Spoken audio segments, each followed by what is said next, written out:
உன்னை அந்த குடும்பத்துக்குள்ள கொண்டு போகணும்னு ராஜீவ் தலையால தண்ணி குடிக்கலாம். ஆனா அது நடக்காது. அந்த வீட்டு வாசப்படிய கூட உன்னை மிதிக்க விடமாட்டா இந்த உமா. அத எப்படி பண்றதா உத்தேசம்? ஆட்டம் ஆரம்பமாயிடுச்சு ஸ்னேகா. துவாரகேஷ்க்கு வேலை வாங்கி கொடுத்தாச்சு. அவனை தூக்கி கோபுரத்து உச்சியில உட்கார வச்சாச்சு. உன்னால இனிமே அவனை தொடக்கூட முடியாது. அவனோட ஒசரத்துக்கு நீ போகவும் முடியாது.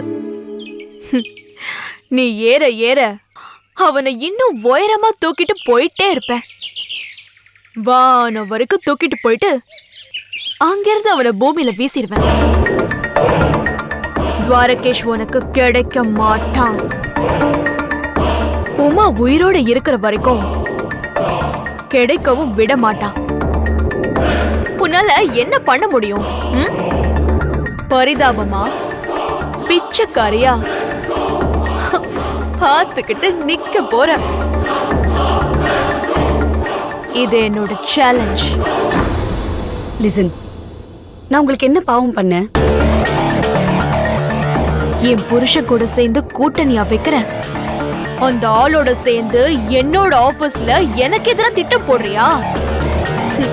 4 செவத்துக்குள்ள போய் அந்த கதவை சாத்திக்கிட்டா எனக்கு எதுவுமே தெரியாதுன்னு நினைச்சிட்டு இருக்கீங்களா 2 பேரும்?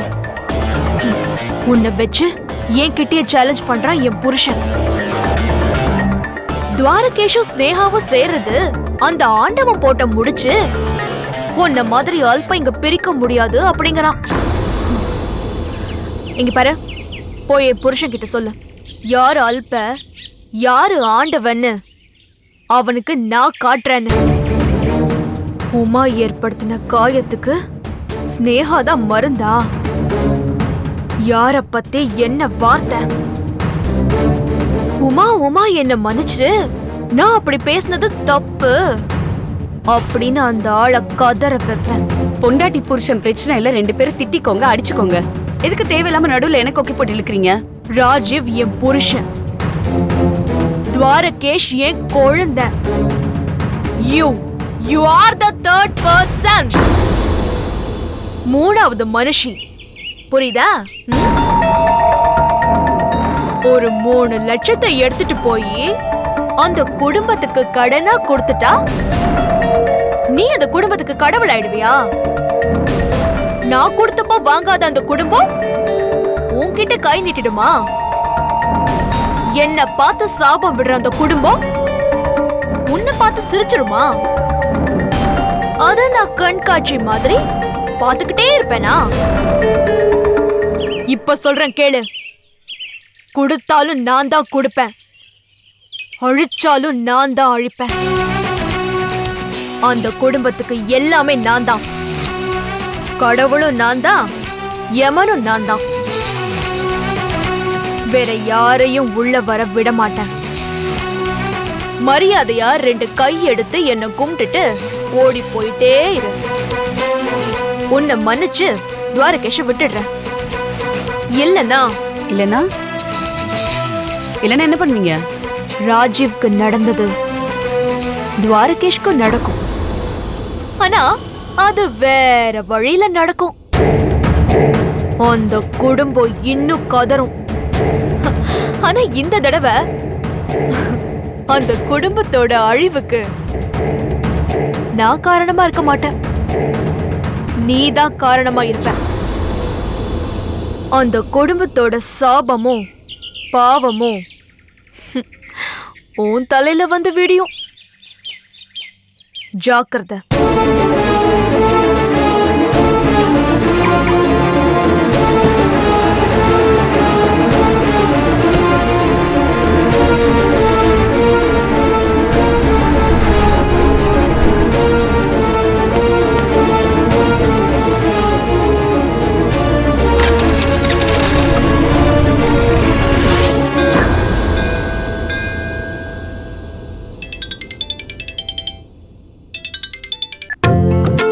ஹலோ, துவாரகேஷ் பேசுகிறேன். சொல்கிறா. என் வேலையை ரிசைன் பண்ண போயிட்டுருக்கேன். அதான் உங்கள்கிட்ட ஒரு வார்த்தை சொல்லிட்டு போகலான்னு. புது கம்பெனியில் ஜாயின் பண்ணலான்னு முடிவு பண்ணிட்டியா? இதில் ஏன் முடிவு எதுவுமே இல்லைண்ணே. எந்த முடிவை நான் எடுக்கிற நிலைமையிலே இல்லைண்ணே.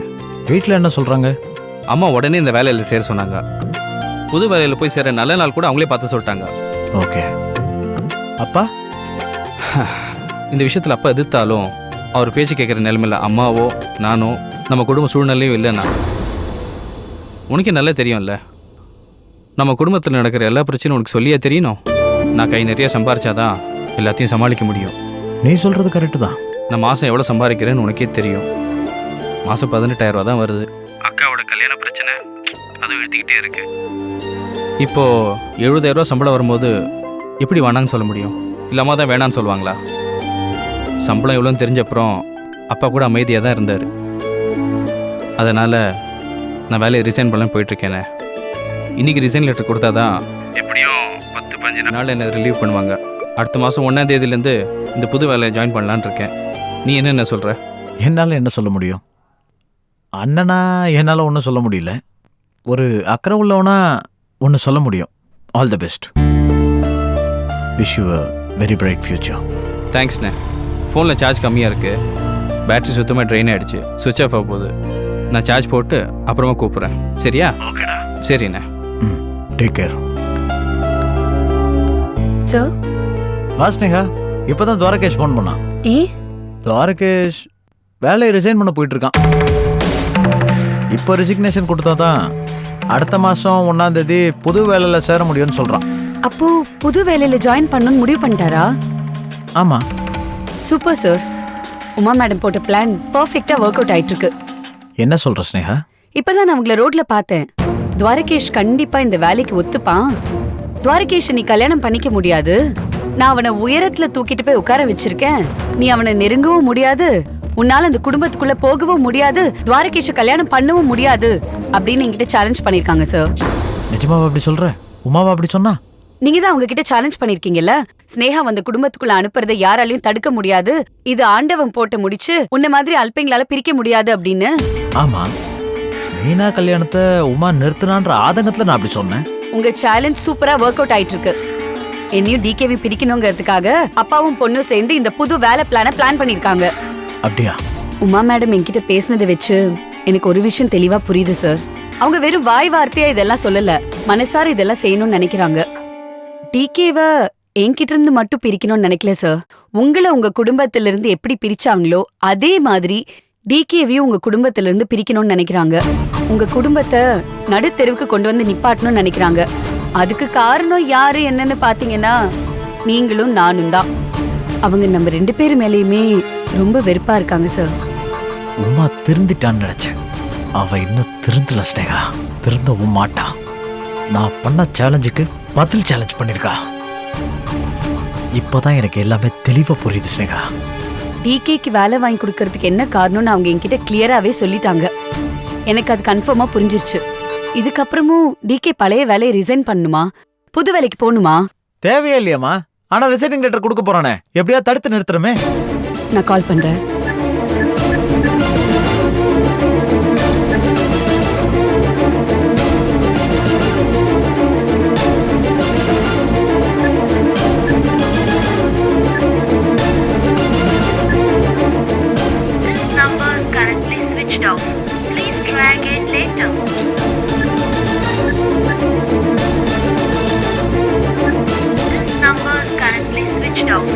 ஸ்விட்ச் ஆஃப்னு வருது சார். ஆமா ஸ்னேகா, அவன் போன் வைக்கும் போதே சொன்னான் என் பேட்டரி லோவா இருக்குன்னா எனி டைம் சுவிட்ச் ஆஃப் ஆயிடும்னு. நான் இப்ப மெசேஜ் அனுப்பிச்சிருக்கேன். இப்ப என்ன சார் பண்றது? அவர் புது வேலையில போய் சேர போறாரா இல்லையாங்கிறது இப்ப முக்கியம் இல்ல. அதுக்கு நிறைய டைம் இருக்கு. ஆனா அதுக்கு முன்னாடி அவர் பழைய வேலையை ரிசைன் பண்ணாம இருக்கணும். நான் சொல்றது கரெக்டா இல்லையா? கரெக்ட் தான். உமாவோட நோக்கம் இதுதானா, அவ ஸ்வீட்டுக்குள்ள விஷத்தை வச்சு கொடுக்குறான் தான் அர்த்தம். அதை எப்படி நம்ம வேடிக்கை பார்த்துட்டு இருக்கிறது? இப்ப எனக்கு இன்னொன்னு தோணுது ஸ்னேகா. இந்த வேலையை ரிசைன் பண்ணதுக்கு அப்புறம் நாளைக்கு அந்த புது வேலையை இல்லைன்னு கையை வச்சுட்டா, இதை பண்ண அவளுக்கு அதை பண்ண எவ்வளவு நேரம் ஆகும்? அப்படி நடந்துட்டா அவங்கள எப்படி குத்தம் சொல்ல முடியும்? அப்படி சொல்லிதான் என்ன பிரயோஜனம்? சார், நீங்க சொல்றது நடக்கிறதுக்கும் வாய்ப்பு இருக்கு சார். துவாரகேஷ் இந்த பிரச்சனையில மாட்டாம எப்படியா தடுக்கணுமா? சார் எனக்கு 2 hours பெர்மிஷன் கொடுங்க. நான் இப்ப வந்துடுறேன்.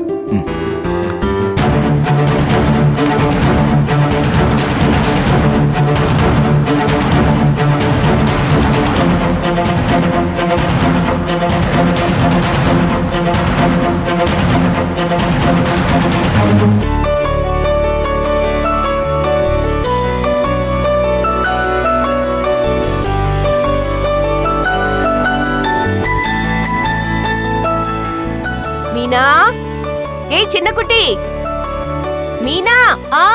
ஏய் வாங்கடி, எவ்வளவு நேரமா கூப்பிட்டுட்டு இருக்க? மா இப்பதானமா கூப்பிட்ட? வாங்கடி. என்னன்னு சொல்லு. கூப்பிட்டவன சட்டுன்னு வரணும். எது கூப்பிட்டா? இரு சொல்றேன். எப்பவும் வாய் கிழிய நியாயம் பேசுவிய பிரியா, உனக்கும் எல்லாம் தெரியணும். அதனால நான் முக்கியமான விஷயம் பேசும்போது உன்னையும் துணைக்கு பக்கத்துல உட்கார வச்சுக்கலாம், தப்பே இல்ல. சொல்லுமா, இது என்ன கையில நோட்டு? குடும்ப பட்ஜெட் ஒன்னு போட்டுட்டு இருக்கேன்டி. சமீப காலமாவே துவாரகேஷ் குடும்ப பொறுப்பை ஏத்துக்கிட்டதுக்கு அப்புறம் நீதான் எல்லாமே பாத்துட்டு இருக்க. நீங்களே எல்லாமே நோட் பண்ணிருப்பீங்க. எதுலயுமே நான் தலையிடாம ஒதுங்கி இருக்கேன். இப்ப மறுபடியும் துவாரகேஷ் புது வேலைக்கு போய் ஒரு பெரிய சம்பளம் அவனுக்கு வரப்போகுதுன்னு தெரிஞ்ச உடனே நான் ஒதுங்கி இருக்கிறது நல்லதா எனக்கு படல. இந்த குடும்பத்தை எப்படி எப்படியெல்லாம் நடத்த போறோம், என்னென்ன சேமிப்பு பண்ண போறோம், என்னென்ன செலவு பண்ண போறோம் அப்படின்னு உங்களுக்கே என் அட்வைஸ் தேவைப்படலாம். அதுக்காக தான் இந்த சபையை நான் இப்ப கூட்டியிருக்கேன். இப்போ இந்த பட்ஜெட்டை நான் ஒவ்வொன்னா படிக்கிறேன், கேளுங்க. அம்மா. ஏய், என்ன சபைன்னு சொன்ன? மொத்தம் 3 பேர் தானே இருக்கோம். உன்னெல்லாம் ஒரு பெரிய மனுஷியா மதிச்சு உனக்கு மரியாதை கொடுத்து உட்கார வச்சது என்னோட தப்புடி. பிரியா, வாய மூடிக்கிட்டே இரு. நீ சொல்லுமா. மீனா, உங்க அப்பா சம்பாதிச்சப்போ நான் போட்ட சாமர்த்தியமான பட்ஜெட்டை இப்ப மறுபடியும் போடுற நேரம் வந்தாச்சு. துவாரகேஷுக்கு பெரிய சம்பளம் வரப்போகுது அப்படின்னும் போது ரொம்ப சந்தோஷமா இருக்கு. ஏமா, இன்னும் துவாரகேஷ் வேலைக்கே போய் ஜாயின் பண்ணல, அதுக்குள்ள இவ்வளவு அவசரப்படுற? இத பாருடி, நடுத்தர வர்க்கத்துக்கு இருக்கக்கூடிய ஒரே ஒரு சாபக்கேடு இதுதான். ஒரு கமிட்மெண்ட் வரப்போகுது அப்படின்னு சொன்னா அது கைக்கு வரத்துக்கு முன்னாலேயே அவங்க 1 வருஷத்துக்கு பட்ஜெட் போட்டுருவாங்க. காரணம் அந்த ஆர்வம். யூ மீன் ஆர்வ கோளாறு? அது நீ. உன்னை இப்ப நான் கூப்பிட்டதுதான் ஆர்வ கோளாறுன்னு எனக்கு தோணுது. ஏ மீனா, பாரடி, இவ என்ன கிண்டல் பண்றா. நான் பட்ஜெட் போட்டது தப்பாடி? சேச்சே, நீ பட்ஜெட் போடுறது தப்பே இல்லம்மா. 20,000 இந்த வீட்டுக்கு வந்த சம்பளம் இப்ப 70,000 அப்படின்னு டபுள் ட்ரிபிள் ஆகும்போது நீ பட்ஜெட் போடுறது தப்பே இல்லம்மா.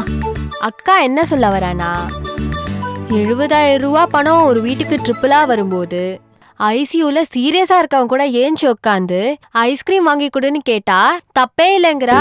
அதான் அதேதான். நம்ம குடும்பத்துக்கு நல்ல காலம் வந்துடுச்சு.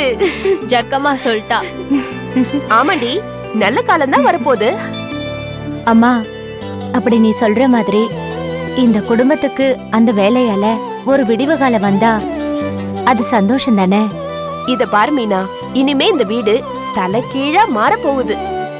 அதுக்கு புள்ளையார் சுழி போட போறது யார் தெரியுமா? உமா. உமாவா? உமாவை பத்தி இனிமே இந்த வீட்ல யாரும் பேசக்கூடாது அப்படின்னு இருந்த நிலைமை மாறப்போகுது. இனிமே இந்த வீட்டு மருமக உமாவை பத்தி எல்லாரும் தைரியமா பேசலாம். உமாவை பார்க்கலாம், உமா கூட பேசலாம், உமா கூட பழகிக்கலாம். சிஸ்டர், பிரதருக்கு வேலை கிடைச்ச அதிர்ச்சியில மம்மி மென்டல் ஆயிருச்சு. என்னமா சொல்ற நீ? உமா கிட்ட நாம தைரியமா பேசலாமா? ஆமாண்டி, இனிமே உமாவை யாரும் வெறுக்காதீங்க. ஏமா, எங்களுக்கு தெரியாம நீ அப்பாவை என்ன டைவர்ஸ் பண்ணிட்டியா? ஏய் அபிஷ்டு, ஏன்டி அப்படி கேக்குற? இவ்ளோ தைரியமா பேசுற? ஏன்னா துவாரகேஷ்க்கு நல்ல வேலை, நல்ல சம்பளம். இந்த ஏற்பாடெல்லாம் உமாதான் செஞ்சிருக்கா.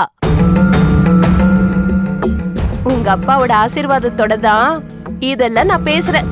இன்னைக்கு காலையில துவாரகேஷ் புது வேலைக்கு சேர்றதுக்கு ஜோசியர் கிட்ட போய் நல்ல நாள் குறிச்சிட்டு துவாரகேஷ் பேருக்கு ஒரு அர்ச்சனை பண்ணிட்டு வரும்போது உமாவை கோவில்ல பார்த்தேன். நான் போய் பேசினேன். அவளுக்கு தேங்க்ஸ் சொன்னேன். தூரத்துல இருந்து உங்க அப்பா வெறும்ன பாத்துட்டு இருந்தாரே தவிர அவரால என்ன ஒண்ணுமே பண்ண முடியல. அதான் நீயே சொல்லிட்டியே அவர் தூரமா இருந்தாருன்னு. தைரியம் இருந்தா ஷாம்லா, அவர் கை உன் கண்ணத்தை தொடுற அளவுக்கு தூரத்துல இருந்துக்கிட்டு நீ உமா கூட பேசியிருக்கணும்.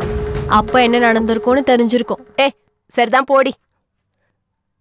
உங்க அப்பாவுக்கும் உண்மையான நிலவரம் புரிஞ்சுதான் இருக்கு.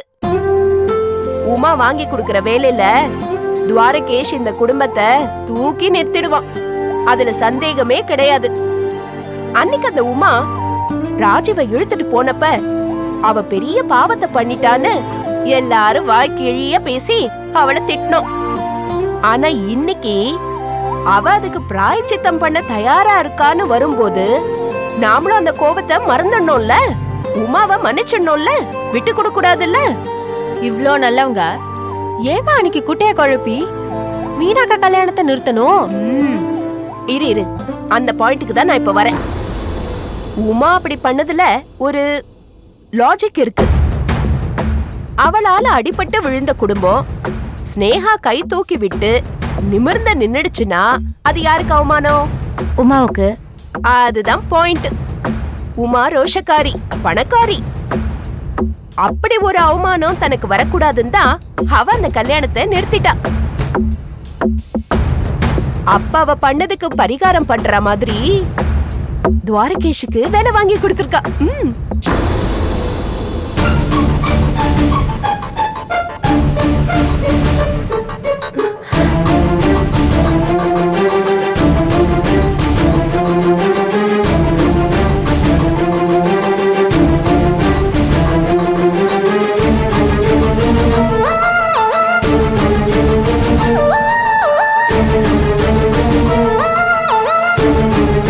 நீ பேசிக்கிட்டு இருந்தெல்லாம் கேட்டுக்கிட்டு தான் இருந்தேன் ஷமலா. துவாரகேஷ் புது வேலைக்கு போக போறானா? அவ பரிகாரம் தேடிக்கிட்டாளா? அவளால இந்த குடும்பம் நிமிர போகுதா? இந்த கேள்விக்கெல்லாம் நான் வரவே இல்லை. ஆனா இதனால இந்த உறவுகள்லாம் ஒன்னும் சேரும்னு நீ கனவு கூட காணாத. இந்த ஆசை மட்டும் உனக்கு என்னைக்கும் வரவே கூடாது. இந்த விஷயத்துல பசங்களுக்கு தப்பான கைடன்ஸ் கொடுக்கவே கொடுக்காத. ஒன்னு நல்லா புரிஞ்சுக்க ஷமலா, எவ்வளவுத்தி கொடுத்த பணம் தேவையில்லைன்னு தான் நான் மீனாவோட கல்யாணத்தை நிறுத்தினேன். அதனால ஒட்டுமொத்த குடும்பத்துக்கு என் மேல கோபம் இருக்குன்னு எனக்கு நல்லா தெரியும். ஆனா நான் ஏன் அப்படி பண்ணினேன்? நம்ம தன்மானம் எந்த விதத்திலையும் பாதிச்சிடக்கூடாது, எந்த விதத்திலையும் நம்ம குடும்பம் அசிங்கப்பட்டுடக்கூடாதுன்னு தான் நான் அப்படி பண்ணினேன். அந்த 3 எழுத்துக்காரி, அவ பேரை நான் சொல்ல விரும்பல, அவ 3 லட்சம் ரூபாய் பணம் கொடுத்து நம்ம குடும்பத்துக்குள்ள வரணும்னு ஏதோ உள்நோக்கோட தான் ட்ரை பண்றா. அம்மா, அந்த 3 எழுத்துக்காரி யாருமா? ஸ்னேகாவை சொல்றாரு. அவளை இந்த ஜென்மத்துல இந்த வீட்டுக்குள்ள வர நான் விட மாட்டேன். அப்போ உமா? அவளையும் தான் நான் உள்ள விட மாட்டேன். கோயில நீ அவகிட்ட பேசிக்கிட்டு இருந்த போது கலாட்டா பண்ண சாமி குத்தம் ஆயிடுமேனு தான் நான் சும்மா இருந்தேன். அதை நீ சாதகமா பயன்படுத்திக்கிட்டு பசங்க கிட்ட புரடியை கிளப்பி விட்டுக்கிட்டு இருக்கியா? தொலைச்சிருவேன். எங்க உமா நம்ம துவாரகேஷ்க்கு வேலை வாங்கி கொடுத்துருக்கா, கரெக்டு. ஆனா அதுக்கு ஒரு காரணம் இருக்குடி. அப்புறம் அவ சொல்றபடி தான் இவன் நடக்கணும். அதை காரணமா வச்சு நம்ம குடும்பத்தை ஆட்டி படைப்பா அந்த 2 எழுத்துக்காரி. அம்மா, 2 எழுத்துக்காரி யாருமா? சுமாரு, அவர் உமாவை சொல்றாரு. அவ இந்த குடும்பத்துல தலை தூக்கிட்டான்னா அப்புறம் நம்ம தலை தொங்கிடுண்டி. அப்புறம் நமக்குன்னு ஒரு மரியாதை இருக்குமா? யோசனை பண்ணி பாரு. முதல்ல இங்க வந்து பணத்தை தூக்கி போட்டா, அப்புறம் உப்பை கொண்டு வந்து கொட்டினா, இப்ப இந்த வேலை மட்டும் வாங்கி கொடுத்துட்டான்னா இந்த குடும்பம் என்னாலதான் சோரே திங்குதுன்னு ஊர் முழுக்க தம்பட்டை அடிச்சுக்குவா. இதை நீங்க யோசிக்கல, துவாரகேஷ் யோசிக்கல, நான் யோசிச்சேன். இதெல்லாம் நல்லா தான் யோசிப்பீங்க. மீனாவோட கல்யாணத்தை பத்தி மட்டும்தான் யோசிக்கவே மாட்டீங்க. நான் யோசிக்கலன்னு உனக்கு எப்படி தெரியும்? அந்த வேலைக்கு துவாரகேஷ் போகக்கூடாதுன்னு சொல்றதுக்கு எனக்கு 1 நிமிஷம் ஆகாது. அப்புறம் பிள்ளை சம்பாதிக்கிறத அப்பம் தடுக்கிறான்னு நீங்க எல்லாரும் என்ன ஏதாவது சொல்லுவீங்க இல்ல? அதனால தான் நான் ஒதுங்கி இருக்கேன். ஆனா நன்றி கடன் அது இதுன்னு சொல்லி அந்த 2 எழுத்துக்காரியை கொண்டு வந்து நடு வீட்டில் உட்கார வச்சு நாட்டாம பண்ண வச்சிங்க, நான் சும்மா இருக்க மாட்டேன். நீங்க தான் துவாரகேஷை அடுத்த வேலைக்கு நம்பி இருக்கீங்க. ஆனா நான் அந்த 70,000 ரூபாய் சம்பளம் 2 எழுத்துக்காரி 3 எழுத்துக்காரி துவாரகேஷ் யாரையும் எதையும் எதுக்கும் நம்பல. டென்ஷன் இல்லாம பென்ஷன் வருதுமா எனக்கு. அதை வச்சுக்கிட்டு ஒரு கவனம் சோத்தை அப்படி உருட்டி சாப்பிட்டுட்டு நான் பாட்டுக்கு ஹாயா போயிட்டு இருப்பேன். ஆனா நீங்க தான் ஒரே வழியா பணத்தை பார்த்து பல்லிக்காம இதெல்லாம் தேவையான்னு யோசிச்சு உங்க மானம் மரியாதையை காப்பாத்திக்கணும். அவ்வளவுதான் சொல்ல முடியும். எதுக்கு இந்த நாள் எடுத்துக்காரர் இப்படி கத்திட்டு போறாரு? அவரே யாருடி? அதான்க்கா ராகவன். சரி ஏதோ பண்ணுங்க, நான் போய் படிப்பேலையை பாக்குறேன். ஏண்டி மீனா, உங்க அப்பா துவாரகேஷ வேலைக்கு போன்னு சொல்றாரா இல்ல போக வேண்டாம்னு சொல்றாரா? மா எனக்கு அது தெரியாது. ஆனா இந்த பட்ஜெட் கூட்டத்தொடர இப்போதைக்கு தள்ளி வைக்கிறது புத்திசாலித்தனம். புரிஞ்சுதா? என்னவோ